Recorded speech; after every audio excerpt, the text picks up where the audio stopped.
नमस्कार, आपण पाहत आहात 4K डिजिटल न्यूज चॅनल। नमस्कार, मी गौरव जागीरदार आणि आपण पाहत आहात 4K digital news channel. Panvel महानगरपालिका निवडणुकीचा शेवटचा टप्पा चालू आहे आणि इथं आपण प्रभाग 12चे वेगवेगळे उमेदवार आपल्याकडे 4 उमेदवार आहेत। आता आपल्यावर प्रभाग 12चे उमेदवार रामदासजी पिताजी गोवारी काय सांगणार, कोणत्या पद्धतीने आपण निवडणुकीला समोर जातात आणि काय सांगणार? आम्ही तर मायबाप जनतेला या सामूहिक क्षेत्रात जे काय 2017मध्ये निवडून गेले नगरसेवक आहेत ते सुद्धा फिरकलेले नाहीत, ते गायब झालेले आहेत। पण आता आम्हाला संधी द्या, कारण ते संधीचं सोनं करण्याचं काम आता महाविकास आघाडी करणार आहे। कारण पाण्याच्या समस्या सोडवायच्या असतील तर तुम्हाला आता सध्या महाविकास आघाडीच करू शकते, कारण दिलेले नगरसेवक हे तुम्हाला निष्ठा ठेवलेले आहेत। तसंच या कामोडे गावात एवढं मोठं शहर वसलेलं आहे, पण या शहरामध्ये हॉस्पिटल्स नाहीत, तसेच आपल्याला या शहरामध्ये आहेत पेट्रोल पंप नाही आहेत। मग या सुविधा कधी देणार तुम्ही? कारण 7 वर्ष झाली महापालिका होऊन, पण जे आरोग्य शिबिर आहेत आरोग्य शिबिर नाहीत, मोठे हॉस्पिटल्स नाहीत। पण ज्या वेळेला तुम्ही महाविकास आघाडी निवडून देणार तेव्हा ज्या मूलभूत गरजा आहेत त्या रहिवाशांच्या त्या पुरवण्याचा ही महाविकास आघाडी पूर्ण प्रयत्न करणार आहे। पाण्याच्या समस्या सुद्धा आम्ही सोडवून देणार आहोत आणि महत्वाचा प्रश्न असा असेल तो टॅक्स लावलेला दुहेरी टॅक्स, या टॅक्स संदर्भात तर आम्ही आता अफिडेव्हिट सुद्धा दिलेले आहेत, तर आम्ही 67% टॅक्स लोकांकडनं घेणार आहोत, 23% लोकांना माफ करू। हे सर्व येण्यासाठी पनवेल महानगरपालिकेमध्ये आपली सत्ता आली पाहिजे। आपली सत्ता पनवेल महानगरमध्ये येईल का? 100% येणार आहे, कारण सत्ता तर येणार आहे, कारण आता जनतेने ठरवलेलं आहे का आता नवीन चेहरा पाहिजे। कारण हे 7 वर्ष ज्या नगरसेवकांनी काही कामं केली नाही त्याच्यावर पूर्ण कामोठवाशी नाराज आहेत। कारण आम्ही आता घरोघरी प्रचार करतो तर एवढा प्रतिसाद आहे का ते सांगतात साहेब आम्हाला आता बदल हवा आहे, चेहरा नवा आहे। ठीक आहे, आता आपल्यावर आहेत उमेदवार काय सांगणार आपण? नमस्कार, मी फक्त एवढंच सांगेल जनतेला की सपोर्ट करा तुम्ही। लेडीजचे भरपूर प्रॉब्लेम आहेत, पाण्याचे प्रॉब्लेम आहेत, शौचालय नाही आहेत बाहेर, तर त्यांच्यासाठी आता आम्हाला काहीतरी करायचं आहे। भरपूर अशा गोष्टी आहेत ज्या आता 5-8 वर्ष झालेली नाही आहेत, तर ते आम्ही करून दाखवणार। आपण याकडे सामाजिक क्षेत्रात भाग घेतला काम केले का? नाही, आपण डायरेक्ट निवडणुकीला उभं कारण की आम्ही त्यांच्यासाठी नक्की काम करणार आहेत, त्यांचे जे प्रॉब्लेम आहेत ते आम्ही नक्की सॉल्व्ह करणार आहेत, त्याच्यासाठी। ठीक आहे, आपल्याला विचारला काय सांगणार काही नवीन निवडणुकी आपण परिवार समोर जाता मराठी कोणती बोलावं?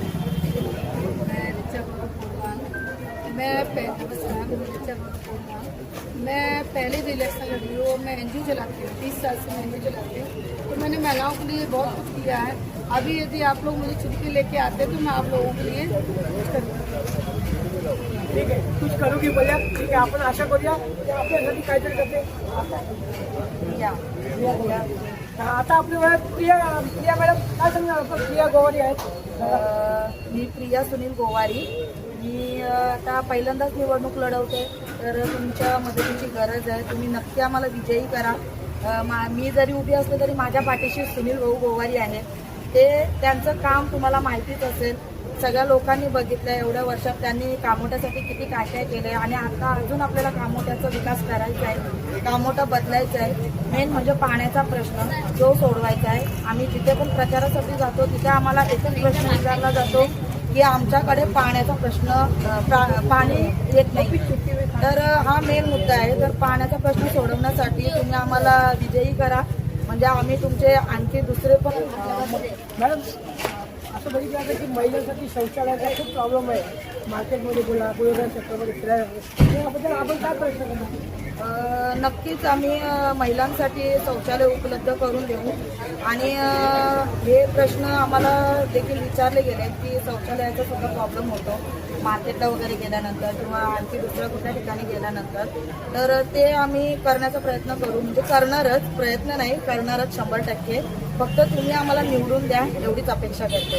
ठीक आहे, आता आपल्यावर आहेत डॅशिंग उमेदवार ज्यांनी सेक्टर 12ला हटवून टाकलं, असे डॅशिंग उमेदवार नाही बोलणार पण आधारस्तंभ सुनीलभाई गोवारी भाई जरा इकडे आपल्याशी जरा जास्ती बोलायचं आहे।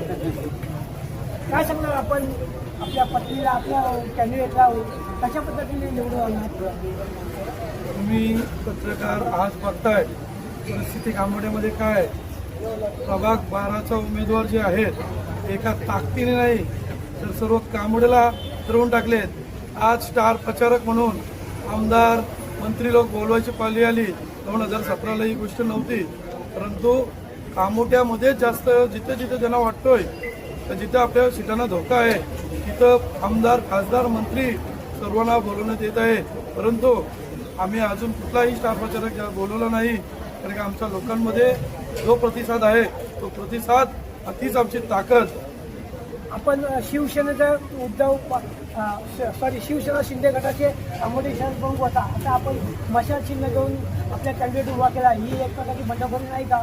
बंडखोरी बोलता येत नाही, तर का ज्याला समाजसेवा करायची आहे तो समाजसेवा करणारच. आणि त्या गोष्टीला पक्ष सर्वश्रेष्ठ या नसतो, समाजसेवा हीच त्याच्यासाठी श्रेष्ठता असते. आपल्या पुढे जनशक्ती असे मजबूत ताकदीचे उमेदवार आहेत, त्यामुळे याच्या पुढे आपला निभाव कसा लागेल? आपण काय आम्हाला जनशक्तीचा विषय नाही त्यांच्याकडे, फक्त धनशक्तीचा आम्हाला विरोध करायचा आहे. त्यांच्याकडे धनशक्ती आहे, आमच्याकडे जनशक्ती आहे. आणि काही धनशक्तीचा वापर केला तर सुनील गवारीच्या पद्धतीने उत्तर देणार. गौरव पोरवाळ यांच्या पत्नी रिचा पोरवाळ उभ्या होत्या. खरं म्हणजे फेस हा आहे सगळं कर्तव्याचं हेच आहे. सर क्या बोलना चाहेंगे अभी आप आपने जैसे इसके बारे मैं में? आपको पहले तो गौरव जी ये बताना चाहूँगा कि आप जो महिलाओं को बोलते हैं कि ये नए हैं चुनाव में, ये डेली एक चुनाव लड़ते हैं क्योंकि जिस तरीके के जीवन महिलाओं का है उनको सारी समस्याओं से लड़ना पड़ता है. और ये महिलाएं ही बेसिकली देश की सच्ची आधार स्तंभ है. और अगर महिलाएं समाज को बैलेंस करके नहीं चलेंगी तो मुझे लगता है पुरुषों की कोई औकात नहीं है कि वो कुछ एक कदम भी आगे बढ़ पाए. तो ये आप ये सोचिए मत कि ये महिलाएं नवीन है, ये महिलाएं पहले से चुनाव लड़ती आ रही और डेली चुनाव लड़ती. आप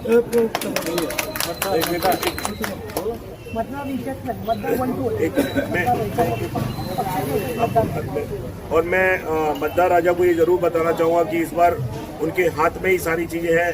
जिस तरीके से सुनील भाई ने बोला कि जनशक्ति हमारे साथ में है, तो धनशक्ति का कोई भी चांस नहीं है कि जनशक्ति को कभी भी हरा सके. तो मैं आपके चैनल के माध्यम से ये जरूर बताना चाहूँगा कि इस बार शेतकारी कामगार पक्ष की सिटी और अपने महाविकास आघाड़ी और शिवसेना उबाटा की मशाल 100% सब लोगों के मन में बैठ चुकी है. और ये 100% मशाल बेटवा सिटी भाजपा ये पूरा जो नारा है पूरे कमोटे में अच्छी तरह फैल चुका है. कल की आपने रैली देखी होगी, परसों की रैली देखी, तो 1 to 1 हमारी जो रैली है उनमें हजारों लोगों का शामिल होना.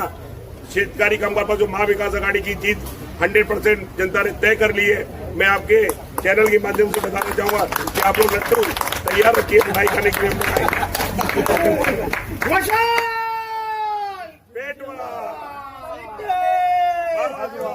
प्रभाग 12 में शेकाप के कैंडिडेट खड़े हैं, इनमें सिद्धार्थ नगर वो आपके इसमें क्यों नहीं? मैं आपको एक बताना चाहूंगा गौरव जी, आप हमेशा उलझाने वाले क्वेश्चन मत कीजिए. अभी भाई खुशी चलिए, आप पत्रकार हैं। मैं बोल तो रहा हूँ. अरे मैं आपको ये बताना चाहूँगा ये खुशी का माहौल है. इस खुशी के माहौल में छोटी मोटी अप एंड डाउन होते रहते हैं. लोगों की समस्याओं पर आप ध्यान दीजिए, ना कि पॉलिटिकल स्टंट कौन कैसे लेता है. क्योंकि हम यहाँ पे ये जो हम जहाँ पे खड़े हुए यहाँ पे इस चीज का आंसर देने वाले हम नहीं है. क्योंकि हमारे जो पक्ष श्री है उन्होंने ये डिसीजन लिए है, इसलिए हम इसमें कुछ भी कमेंट नहीं कर पाएंगे. ये आपको मैं बताना चाहूँगा. शिवाजी कांबळे आता आपल्यावर शिवाजी काळे त्यांना काहीतरी फोरकेजनसाठी सांगायचं सांगा साहेब, काय बोलणार आपण? आज फक्त इथल्या मतदारांना पहिल्यांदा एकच सांगतो की नवी मुंबई आंतरराष्ट्रीय विमानतळाला दिबांचं नाव नाही भाजपला, दिबांचं नाव नाही भाजपला. म्हणून भारतीय जनता पार्टीच्या उमेदवारांना आणि इथल्या नेत्यांना मला फक्त एवढंच सांगायचं आहे की मतदान मागायला जात असताना आपण गेल्या 5 वर्षात 10 वर्षात काय केलं याचा विचार करून तर आपण मतदान मागायला जायला पाहिजे. तुम्हाला मतदान मागायला मुद्दाच नाही राहिला. आज या उमेदवारांच्या विरोधामध्ये आज सुनीलभाई असतील, गौरवभाई असतील, आमच्या इकडे गोवारी साहेब असतील, या सर्व उमेदवारांच्या विरोधामध्ये तुम्हाला 3 पालकमंत्री 2 मंत्री या कामोट्या शहरामध्ये कामोट्या गावामध्ये आणावे लागतात. याचं दुर्दैव कोणाचं आहे? हे भारतीय जनता पार्टीचं दुर्दैव आहे ना. त्यांनी जर विकास केला असता, आज मगाच आमचे काही पत्रकारांनी विचारलं की त्यांचे स्टार प्रचारक येतात, तुमचे स्टार प्रचारक काय येत नाहीत. आम्हाला स्टार प्रचारकांची गरजच नाही, आम्हाला आमदार खासदार नेत्यांची गरजच नाही. कारण इथली जनता आमच्यासाठी आज आमदार खासदार, इथली जनता आमच्यासाठी पंढरीचा पांडुरंग झालेली आहे. त्याच्यामुळे आम्हाला नेते नको, पालकमंत्री नको, खासदार नको, आमदार नको. कारण ह्या आमदारांनी खासदारांनी काय दिवे लावले हे कामोठ आणि पनवेल उघड्या डोळ्याने बघतोय. गेल्या 5 वर्षापासून 10 वर्षापासून विश्वासानं ज्यांच्या डोक्यावरती मान ठेवली त्या लोकांनी आता मानेला चाकू लावण्याचं काम कुणी केलं? इथल्या आमदार खासदारांनी केलं. म्हणून आज माझी खासदारांना गल्लीबोळामध्ये फिरावं लागतंय, बरोबर ना? जे लोक 5-5 वर्ष गुहेत फिरतात ते लोक आज कामोठ्याच्या पनवेलच्या प्रभाग क्रमांक 12, 11, 13च्या गल्लीबोळामध्ये फिरतायत. आज पनवेलवरून काही उमेदवार खांदा कॉलनीतून आयात करून इथं प्रभाग 12 मध्ये उभा केले. अहो, डॉक्टर बाबासाहेब आंबेडकरांनी आपल्या संविधानाचा हक्क दिलाय. हा इथला स्थानिक भूमिपुत्र एका एसटी समाजाचा नेता प्रबळ नव्हता, तो इथल्या पदाला नगरसेवक पदाला न्याय देऊ शकला नसता, पण यांनी ते केलं नाही. कारण यांना काय, यांना पैसेवाले पाहिजेत. म्हणून एक इथला कॉमन मॅन म्हणून मी तुम्हाला सांगतो की निश्चितपणानं उद्याच्या 15 तारखेला परिवर्तन हे घडणार आहे.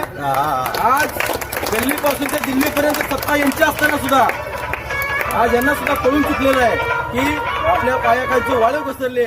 म्हणून विविध जातीचे नेते या निवडणुकीमध्ये उतरले जात आहेत. ज्या धनगर समाजाला मी तुम्हाला जबाबदारीने सांगतो, मी एक धनगर समाजाचा व्यक्ती जबाबदारीने सांगतो की ज्या धनगर समाजाला 2014ला देवेंद्रजी फडणवीस साहेबांनी शब्द दिला होता की पहिल्या कॅबिनेटमध्ये आणि 100 दिवसाच्या आतमध्ये धनगर समाजाला एसटीचं आरक्षण देऊ. मला वाटतं 2014 पासून ते 2026 पर्यंत मला वाटत नाही की 100 दिवस झाले असतील. त्यांच्या हिशोबाने तर झाले नसतील. आमच्या हिशोबाने तर वर्षात 365 दिवस असतात, पण त्यांच्या हिशोबाने 100 दिवस झाले नसतील. या कामोठ्यामध्ये जेवढा धनगर समाज आहे, मी वैयक्तिक समाजाला माझे आवाहन करतो की आपल्या समाजाला फसवणारा नेता म्हणजे कोण असेल तो भारतीय जनता पार्टीचा नेता आहे. म्हणून भारतीय जनता पार्टीच्या उमेदवारांना उद्याच्या 15 तारखेला तांदळातून जसा खडा बाहेर काढतो तसं यांना बाहेर काढून फेकून द्या, यांना यांची जागा दाखवून द्या आणि डिपॉझिट सुद्धा यांचं ठेवू नका, एवढीच माफक अपेक्षा व्यक्त करतो. आणि 3 मशाल आणि 1 चिठ्ठी ह्या चिन्हासमोरचं बटन दाबून सुनील भाऊ आणि त्यांच्या सर्वच उमेदवारांना प्रचंड बहुमताने निवडून द्या. धन्यवाद.